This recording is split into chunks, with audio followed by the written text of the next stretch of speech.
ದಿನ ಒಂದೇ ಥರ ಬೇಳೆ ಹಾಕಿದ ಸಾರು, ಮಸಾಲೆ ಸಾರು, ತಿಳಿ ಸಾರು ಅಥವಾ ಸಮಯ ಇಲ್ದಿದ್ದಾಗ ಈ ರೆಸಿಪಿನ ಟ್ರೈ ಮಾಡಿ. ಕೇವಲ 2 ನಿಮಿಷ ಸಾಕು. ಬಿಸಿ ಅನ್ನದ ಜೊತೆಗೆ ಒಳ್ಳೆ ಕಾಂಬಿನೇಷನ್. ನಮಸ್ಕಾರ, ನಮ್ಮ ಅಡಿಗೆ ಚಾನೆಲ್ಗೆ ಸ್ವಾಗತ. ಇವತ್ತಿನ ರೆಸಿಪಿ ಯಾವುದು ಅಂತ ನೋಡೋಣ.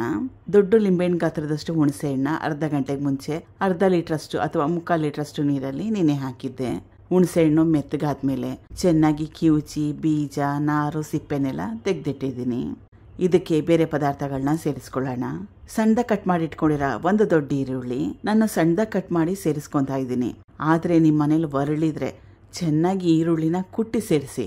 ಈರುಳ್ಳಿನ ಕುಟ್ಟಿ ಸೇರಿಸೋದ್ರಿಂದ ಫ್ಲೇವರು ಚೆನ್ನಾಗಿ ಬರುತ್ತೆ, ಟೇಸ್ಟಿಯಾಗಿ ಕೂಡ ಇರುತ್ತೆ. ಹಸಿರುಮೆಣಸಿನಕಾಯಿ 1 ಸಣ್ಣದಾಗಿ ಕಟ್ ಮಾಡಿ ಇಟ್ಕೊಂಡಿರೋದು. ಕುಟ್ಟಿಟ್ಕೊಂಡಿರೋ ಬೆಳ್ಳುಳ್ಳಿ ಸುಮಾರು 2 ರಿಂದ 3 ಎಸಳಷ್ಟು. ಕರಿಬೇವಿನ ಎಲೆ ಸುಮಾರು 8 ರಿಂದ 10 ಇದನ್ನು ಚೆನ್ನಾಗಿ ಕೈಯಲ್ಲಿ ಈ ರೀತಿಯಾಗಿ ಚಿಕ್ಕ ಚಿಕ್ಕದಾಗಿ ಮುರಿದು ಸೇರಿಸ್ಕೊಂಡ್ರೆ ಒಳ್ಳೆಯದು, ಫ್ಲೇವರ್ ಚೆನ್ನಾಗಿರುತ್ತೆ. ಇದು ಕೊತ್ತಂಬರಿ ಸೊಪ್ಪು ಅರ್ಧ ಹಿಡಿಯಷ್ಟು. ಕೊತ್ತಂಬರಿ ಸೊಪ್ಪನ್ನ ಕಡ್ಡಿ ಸಮೇತವಾಗಿ ಉಪಯೋಗ ಮಾಡಿ, ಟೇಸ್ಟಿಯಾಗಿರುತ್ತೆ, ಫ್ಲೇವರ್ ಕೂಡ ಚೆನ್ನಾಗಿ ಬರುತ್ತೆ.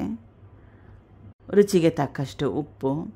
ಇದು ಸಾರಿನ ಪುಡಿ, ಮನೇಲಿ ಮಾಡಿಟ್ಕೊಂಡಿರೋ ಸಾರಿನ ಪುಡಿ 1 ಚಮಚದಷ್ಟು.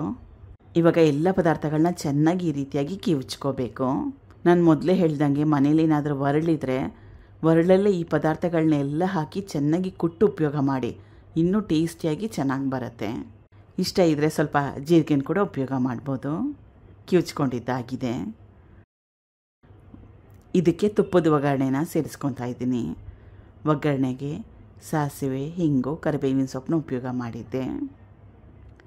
ಕಲಿಸ್ಕೋಬೇಕು ಚೆನ್ನಾಗಿ ಒಗ್ಗರಣೆ ಹಾಕ್ಕೊಂಡ್ಮೇಲೆ. ಬಿಸಿ ಅನ್ನದ ಜೊತೆಗೆ ಬಡಿಸ್ತಾ ಇದ್ದೀನಿ, ಸರ್ವ್ ಮಾಡ್ತಾ ಇದ್ದೀನಿ.